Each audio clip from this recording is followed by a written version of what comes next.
नमस्कार स्टूडेंट्स, मैं तौफीक खान आपका अपनी केमिस्ट्री की क्लास में बच्चों बहुत बहुत स्वागत करता हूं।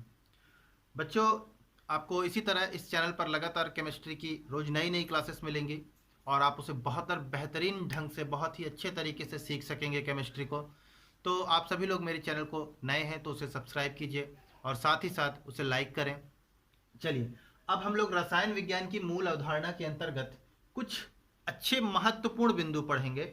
देखिए, सबसे पहली बात द्रव्यमान के बारे में आज हम सीखते हैं। द्रव्यमान क्या है? तो देखिए, द्रव्यमान क्या है? कोई किसी, इसको लिख दीजिए यहां पर, वस्तु, किसी वस्तु में, कोई भी वस्तु होगी, उस वस्तु में जितना पदार्थ की मात्रा होगी, यानी जिससे वो मिलकर के बना है, यानी जितना ज़्यादा एक कोई वस्तु होगी बच्चों, उस वस्तु में वो जितने, सिर्फ पदार्थ की बात हो रही है, वो जितने पदार्थों से मिलकर के बना होगा उसे ही उसका बच्चों हम लोग द्रव्यमान कहते हैं। यानी द्रव्यमान को हम m यानी मास भी कहते हैं, m से भी दर्शाते हैं इसको, स्मॉल m से। ठीक है, तो किसी वस्तु, कोई भी वस्तु होगी, उस वस्तु में यानी वो जिस पदार्थ से मिलकर बना है, तो सिर्फ उसी पदार्थ की मात्रा को द्रव्यमान कहेंगे, जिसका मात्रक होता है बच्चों या किलोग्राम, ग्राम या मिलीग्राम आदि। ठीक है, आगे देखते हैं नेक्स्ट डेफिनेशन, भार किसको कहते हैं। इसमें और इसमें बहुत ज्यादा अंतर नहीं होता है, बस इसको आपको समझना होता है। ठीक है, भार क्या कहलाता है, चूंकि थोड़ा सा मैं समझाने की कोशिश करता हूं बच्चों। ये हमारी पृथ्वी है और ये पृथ्वी का केंद्र है। आपको पता है पृथ्वी की धरा पर यदि कोई वस्तु रखी हुई है तो पृथ्वी क्या करती है, उस वस्तु को अपनी ओर खींचती है, आकर्षित करती है, कुछ बल लगाती है उस पर। तो भार देखिए कैसे बनता है।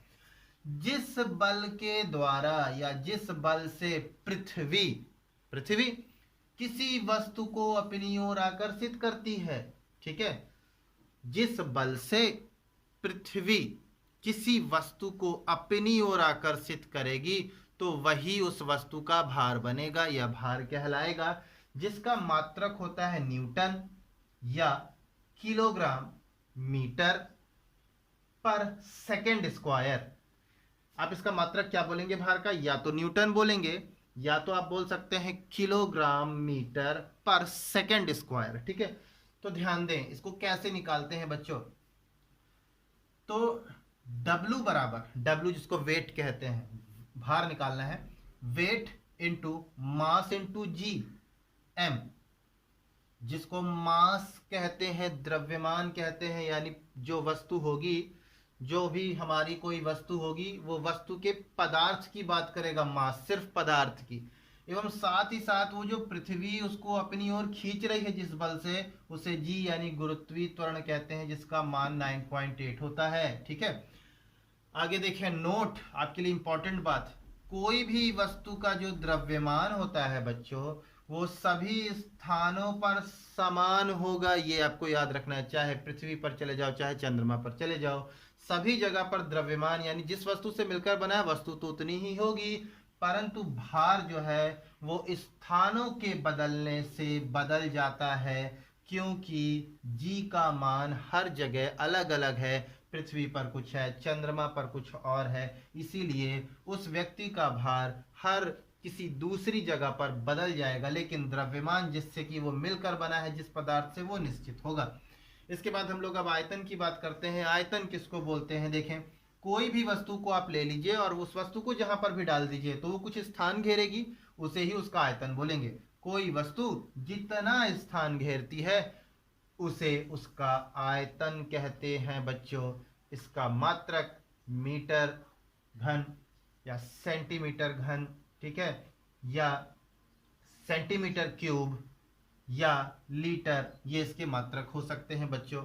इसमें कुछ एक फैक्ट क्या होगा, देखिए, जो गैस है ना, गैसों के लिए अगर हम बात करते हैं, गैसों के लिए पात्र का जो आयतन है वही गैस का आयतन होता है। पात्र का जितना आयतन, मेरी बातें समझिए, मैंने कहा मेरे पास 1 किलो का पात्र है, तुम उसमें अगर गैस डालूंगा तो गैस का आयतन भी 1 केजी के बराबर हो जाएगा। उतनी ही गैस को यदि मैं आपको 10 लीटर वाले बड़े पात्र में डालता हूं तो गैस का आयतन भी 10 लीटर के बराबर हो जाएगा। इट मीन्स जो गैस के मॉलिक्यूल्स हैं वो पूरे के पूरे डिब्बे को या पूरे के पूरे कंटेनर या पात्र को कवर करते हैं, सब जगह फैल जाते हैं। इसीलिए किसी पात्र पर जब कोई गैस डाली जाती है, वो पात्र या तो छोटा हो या तो बड़ा हो, वो पूरी की पूरी गैस उसके पूरे आयतन को कवर करती है, पूरी चीज को घेरती है। इसीलिए कहा जाता है गैसों का जो आयतन होता है वो पात्र का आयतन, ठीक है, यानी गैसों के लिए जो पात्र का आयतन होगा वही गैसों के लिए भी होगा, ठीक है। यानी पात्र का जितना आयतन उतना गैस का आयतन, ठीक है। आगे बढ़ते हैं, घनत्व देखें बच्चों। घनत्व की डेफिनेशन क्या होती है वो देखें। घनत्व जो है बच्चों वो सीधा से सीधा आपका रिलेट करता है मास से, यानी द्रव्यमान से और वॉल्यूम से। इसी से मिलाकर घनत्व की डेफिनेशन बनती है। देखिए किसी वस्तु के, कोई वस्तु ले लीजिए, किसी वस्तु के एकांक आयतन, ठीक है, एकांक आयतन में जो भी द्रव्यमान होगा, यानी उपस्थित द्रव्यमान को उस वस्तु का घनत्व कहेंगे, जिसको स्मॉल डी से प्रदर्शित करते हैं बच्चों। इसका फार्मूला होता है D is equal to m upon v. जैसा मैंने आपको बताया दोनों से रिलेट करता है। m जहाँ पर मास है और v इसका वॉल्यूम होगा, ठीक है। D is equal to m upon we.